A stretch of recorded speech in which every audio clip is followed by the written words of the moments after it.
we're going to talk now about angle measurement, and the first thing we need to do is to talk about what is an angle. We have to define this thing we want to discuss, and the idea is this. Take a ray, and then I'm going to take another ray, lay it down on top of it, like so. I take this second ray, and I'm going to rotate it or turn it. So if I do that, if I turn it some amount, now it's coming out here, this thing we're going to call an angle is basically how much I turned that thing. Okay, and that's kind of a vague way to talk about this. It's a very intuitive idea, but in order to find a concrete definition, it can be a little difficult. So in particular, we want to talk about how do we compare this space in here between two different angles, and how do we quantify it and talk about one in terms of the other. Okay? Now, it's important to note that in terms of how we do this, there's multiple ways for me to turn this ray so it's in the same place. Right? So I could have taken this ray and turned it all the way around one time and then around. So if that's the case,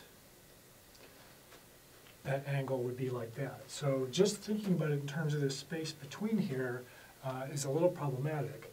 And we need to think about it more in terms of how much I turn that ray and how do I measure the amount that that thing has turned. Okay? So there's a couple ways. One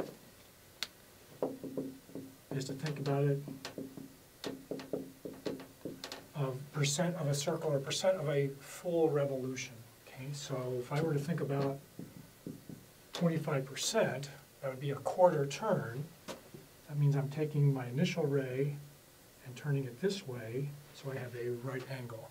Right? So now this would be 25%. Okay? I could also have 125%. Right? We always want to give 125%, which would mean I go around all the way around one time and then take another quarter turn to get to there. Okay?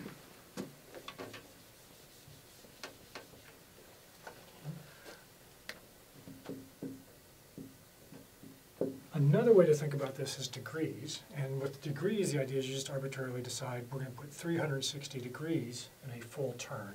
It's not arbitrary, but it comes from historical reasons. So the idea now is if I want to take a quarter turn, that would be 90 degrees, and if I want to go all the way around and end up at the same place, that would be 360 degrees. Let me be a little more careful here. So the way we mark these units is we put a small circle here. And if I were to go around 125%, so I'd have to add another 90 to that. So that's going to be what, 450.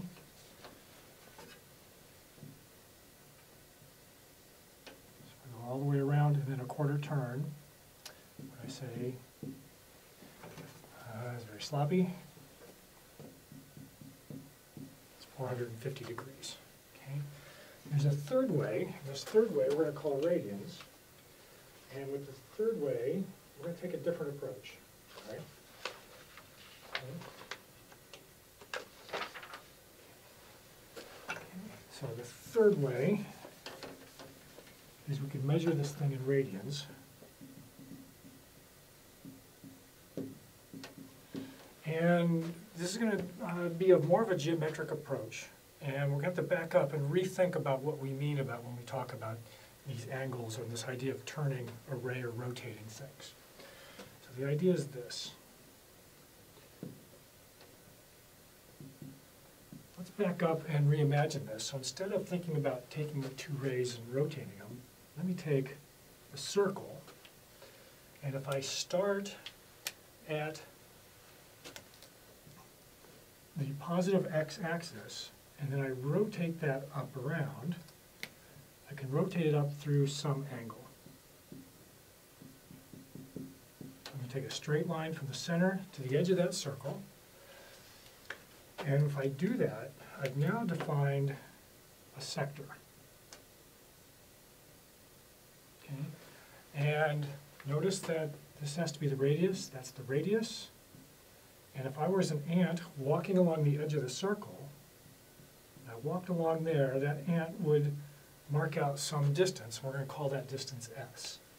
So this thing right here, we can think of this as like a pie slice, or a slice of pie.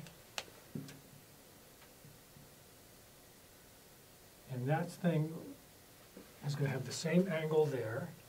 This is going to be the same R, that's the same S. So this is basically the same thing. We just take that piece of pie, hold it out.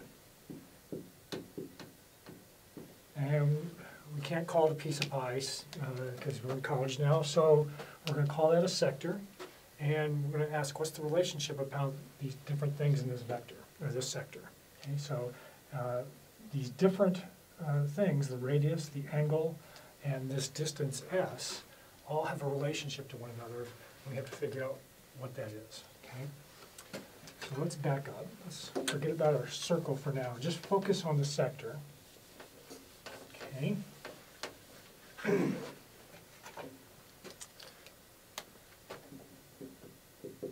Let's just suppose that this radius of this thing is 1.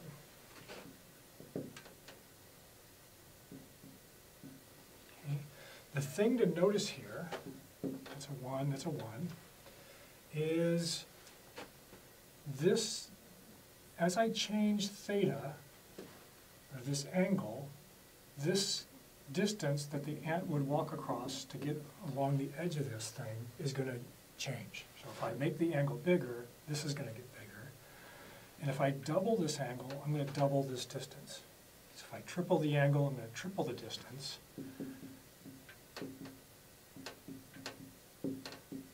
What that means is this angle is proportional to S. Right? If I increase this angle by 50%, I'm going to increase this distance by 50%. Right? So that means there's some number, we'll call it K, where this distance is equal to K times theta. And I know that it's this because if theta is 0, S is going to be 0.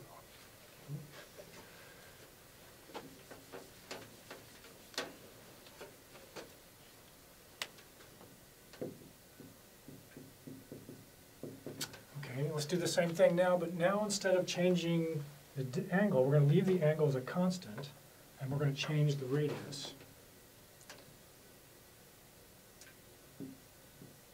So that's some fixed number there, or some fixed angle, I should say. And the key thing to note here is if I change this radius, so if I double the radius, I'm going to make this twice as big. And so what does that mean? That means that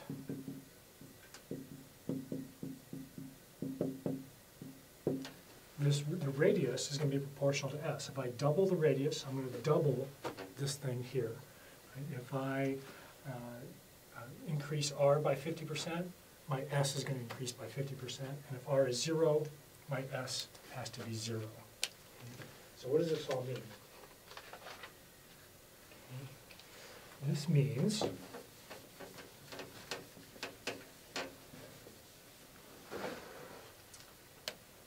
that S is going to be, we'll call it some L times R times theta. And this L is a constant. Okay. I'm not going to derive this, but it turns out if theta is in degrees, then L is pi over 180. Okay. Now, dealing with things like this is not a lot of fun. Okay. We would like things to be nicer. So here's what we're going to do. Now notice I haven't defined my units in terms of radians yet for my angle. And think about our units here. That's distance. That's distance. And L has to have the units of 1 over whatever that is. Okay? So here's what I'm going to do. I'm going to use this expression to define what I mean by an angle or measurement of an angle. Okay? So what would I really like? The nicest number I could put here is if L equals 1. Okay? If that's true, I get that. Okay? So here's what I'm going to do.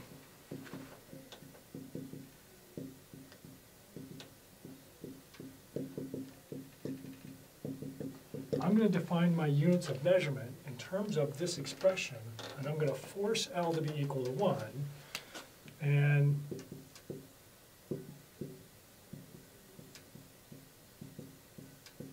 if my theta is in radians, then I'm going to get S equals R theta. Okay. So what does that mean? Let's go back and look at this in a different way. So with this definition of radians, then I've got my sector,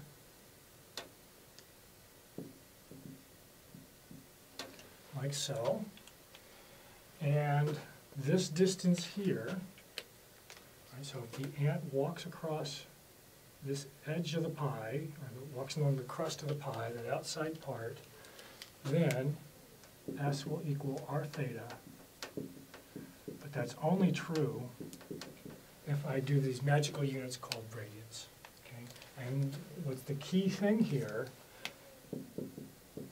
is that I'm defining radians to do exactly this. And as long as my radius of my sector is not 0, I can define my angle to be that.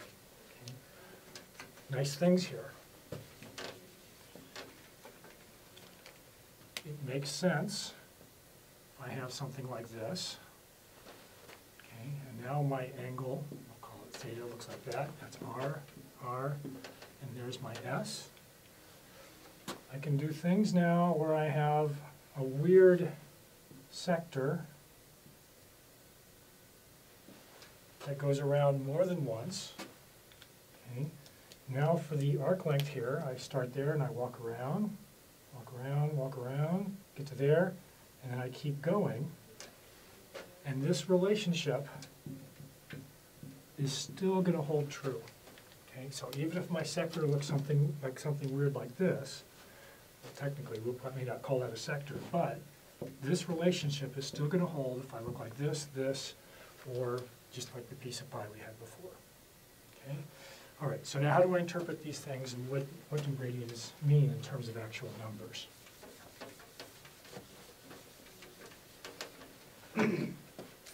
We have to go back to what does it mean to be a circle,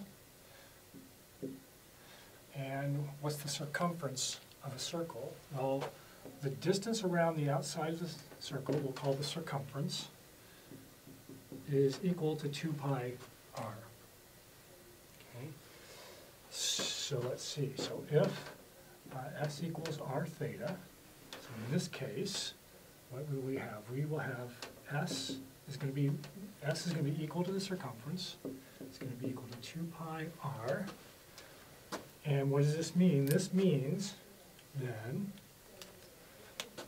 if this is my angle theta, right, because I have S is equal to something times r, this says S equals something times r,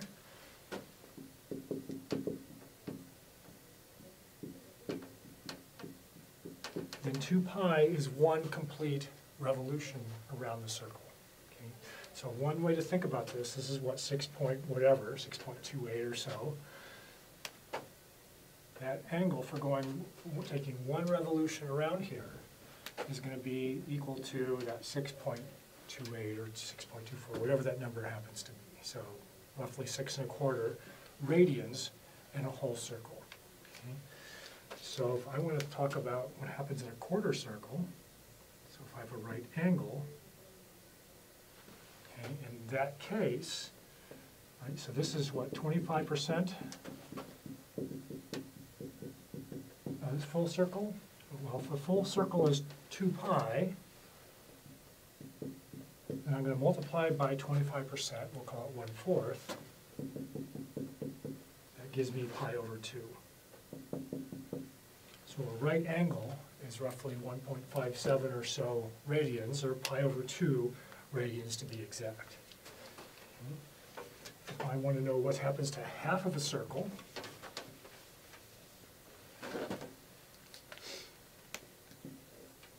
this case I've got half a piece of pi.